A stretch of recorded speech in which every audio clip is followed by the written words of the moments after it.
샬롬, 이동춘 목사입니다. 오늘도 여러분의 삶이 주님의 평안으로 가득하시길 기원하며 하나님의 말씀을 나누겠습니다. 오늘 주시는 말씀은 빌립보서 4장 4절에서부터 9절의 말씀입니다. 주 안에서 항상 기뻐하라. 내가 다시 말하노니 기뻐하라. 너희 관용을 모든 사람에게 알리게 하라. 주께서 가까우시니라. 아무것도 염려하지 말고 다만 모든 일에 기도와 간구로 너희 구할 것을 감사함으로 하나님께 아뢰라. 그리하면 모든 지각에 뛰어난 하나님의 평강이 그리스도 예수 안에서 너희 마음과 생각을 지키시리라. 끝으로 형제들아, 무엇에든지 참되며 무엇에든지 경건하며 무엇에든지 옳으며 무엇에든지 정결하며 무엇에든지 사랑을 받을 만하며 무엇에든지 칭찬받을 만하며 무슨 덕이 있든지 무슨 기림이 있든지 이것들을 생각하라. 너희는 내게 배우고 받고 듣고 본 바를 행하라. 그리하면 평강의 하나님이 너희와 함께 계시리라. 아멘. 빌립보서 4장 4절로부터 9절 말씀을 본문으로 평강을 만나는 바보라는 제목으로 말씀을 나누도록 하겠습니다. 고구려 평원왕에게는 예쁜 딸이 있었습니다. 그런데 지독한 울보였습니다. 아무리 달래도 그치지 않자 어느 날부터 그치지 않으면 바보 온달에게 시집 보낸다고 하자 울음을 그쳤습니다. 사실 온달은 바보가 아니라 효자이고 심지가 굳은 건강한 젊은이였습니다. 평강공주는 다른 곳에 시집 보내려는 것을 마다하고 온달에게로 시집을 가 그를 공부시키고 무예도 가르쳐 훌륭한 장수로 만들었습니다. 훗날 온달은 나라를 구하기도 했지요. 오늘 본문을 읽으며 엉뚱하게도 방금 짧게 소개한 평강공주와 바보 온달 이야기가 떠올랐습니다. 이 이야기에 대한 일반적인 이해는 평강공주 때문에 바보 온달이 훌륭한 사람이 될 수 있었다는 해석입니다. 이런 면에서 이 이야기는 회자됩니다. 그렇지만 바보 온달이었기에 평강공주를 만날 수 있지 않았을까요? 혹시 이런 해석은 불가능할까요? 오늘 본문은 평강을 만날 수 있는 삶의 태도에 대해 설명합니다. 특히 빌립보서 전체를 통해 단 두 군데의 평강을 누리는 법을 설명하는데 그 두 곳이 오늘 본문입니다. 사실 우리 대부분이 가장 원하는 삶이 평강이 있는 삶, 평강을 누리는 삶입니다. 마음에 흔들림이 없고 휘둘림이 없을 때 이 얼마나 행복합니까?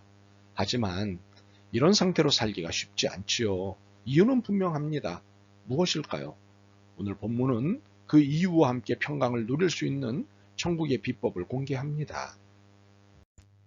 7절과 9절은 하나님께서 우리에게 평강 또는 평화 또는 평안 또는 안녕을 보장하신다는 말씀입니다. 그리하면 모든 지각에 뛰어난 하나님의 평강이 그리스도 예수 안에서 너희 마음과 생각을 지키시리라.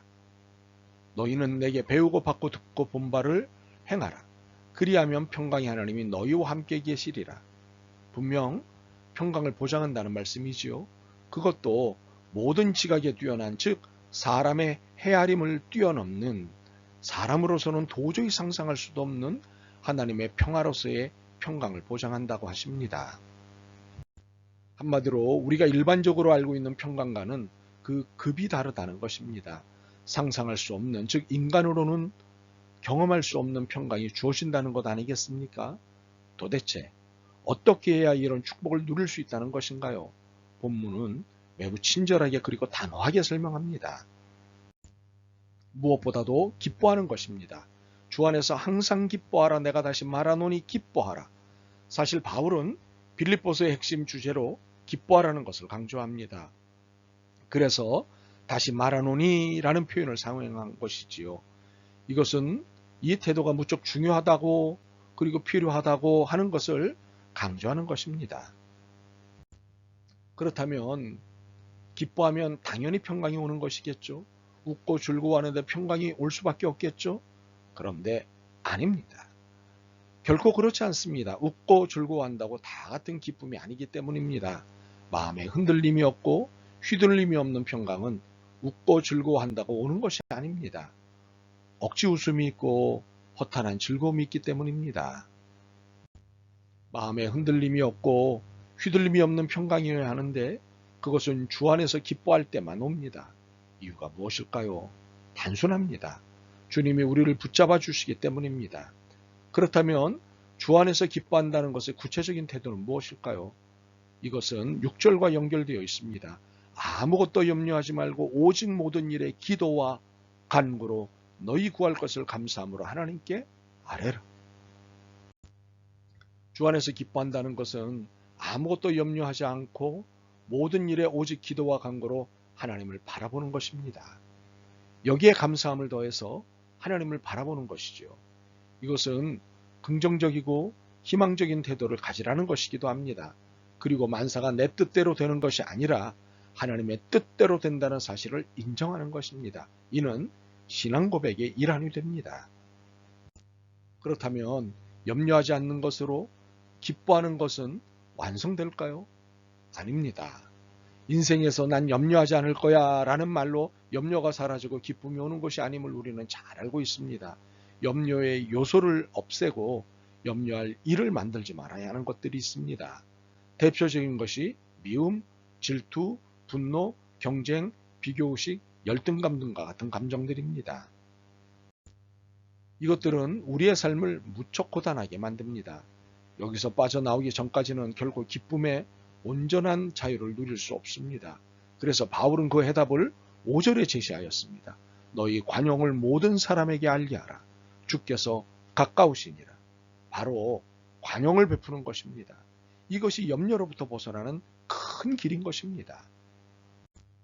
그런데 이 관용을 베푸는 일은 소극적 관용이 아닌 적극적 관용이 되어야 한다는 것입니다.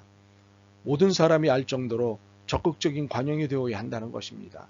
진정한 너그러움의 용서가 무엇인지를 만인이 알게 해야 한다는 것입니다. 참으로 통 큰 관용을 요구하시는 것입니다. 그런데 이래야 하는 이유는 무엇일까요? 이유는 두려운데 주님께서 오실 날이 가깝기 때문입니다. 주님 앞에서 관용 여부에 대한 심판이 있다는 것입니다. 그렇게 관용은 매우 적극적이어야 한다는 것입니다. 바로 여기에 평강의 은총으로 다가가는 큰 한 걸음이 있게 되는 것입니다. 이렇게 적극적인 관용을 베풀고 우리의 삶을 고단하게 만드는 미움, 질투, 분노, 경쟁, 비교의식, 열등감 등과 같은 단어들로부터 벗어나는 자유를 누리게 되지 않겠습니까? 이렇게 하면 내 안에 함께 하시는 주님께서 얼마나 기뻐하실 일이시겠습니까? 그렇다면 기쁨은 당연한 것 아니겠습니까? 그런데 바울은 한 가지 태도를 더 요구합니다. 관용을 베풀고 그 결과로 평강의 삶을 누리려면 우리의 태도 전체가 매우 중요한 마음을 갖고 있어야 한다는 것입니다. 그것은 바른 것을 마음에 품는 것입니다. 8절입니다. 끝으로 형제들아 무엇에든지 참되며 무엇에든지 경건하며 무엇에든지 오르며 무엇에든지 정결하며 무엇에든지 사랑받을 만하며 무엇에든지 칭찬받을 만하며 무슨 덕이 있든지 무슨 기림이 있든지 이것들을 생각하라. 바울은 무엇에든지 무엇이 있든지 라고 말함으로써 우리 그리스도인들이 일부가 아닌 모든 면에서 그리고 상황에 따른 것이 아닌 어떤 경우에도 바른 덕행을 보여주어야만 한다고 말하고 있습니다. 그리고 늘 이런 마음을 품고 이런 생각을 하며 살아야 한다고 권면하고 있습니다. 공동번역 개정판이 8절을 이해하는 데 큰 도움을 줍니다. 형제 여러분, 끝으로 여러분에게 당부합니다. 여러분은 무엇이든지 참된 것과 고상한 것과 옳은 것과 순결한 마음과 사랑스러운 것과 영예로운 것과 덕스럽고 칭찬할 만한 것들을 마음속에 품으십시오. 지금까지 이해를 역으로 정리해보면 이렇게 할 때 관용 베푸는 일이 넉넉해질 것이고 이로 인해 자신을 곤비하게 하는 감정들로부터 벗어나니 염려가 사라지기 시작할 것입니다. 그러면 자연적으로 기쁨이 나타나는 것입니다. 결국 이 모든 것이 평강이 되는 것입니다. 그렇기에 이 모든 것은 말씀의 가르침대로 사는 것이 됩니다. 바울이 구절을 통해 너희는 내게 배우고 받고 듣고 본 바를 행하라. 그리하면 평강의 하나님이 너희와 함께 계시리라고 한 메시지는 지금까지의 모든 권면과 그 결과를 단순 명료하게 정리한 것입니다. 하나님은 우리에게 주 안에서 항상 기뻐하라고 말씀하십니다. 또한 너희 관용을 모든 사람에게 알게 하라고 말씀하십니다. 그리고 아무것도 염려하지 말고 다만 모든 일에 기도와 간구로 너희 구할 것을 감사함으로 하나님께 아뢰라 고 말씀합니다. 여기에 무엇에든지 참되며 무엇에든지 경건하며 무엇에든지 오르며 무엇에든지 정결하며 무엇에든지 사랑받을 만하며 무엇에든지 칭찬받을 만하며 무슨 덕이 있든지 무슨 기림이 있든지 이것들을 생각하라고 말씀하십니다.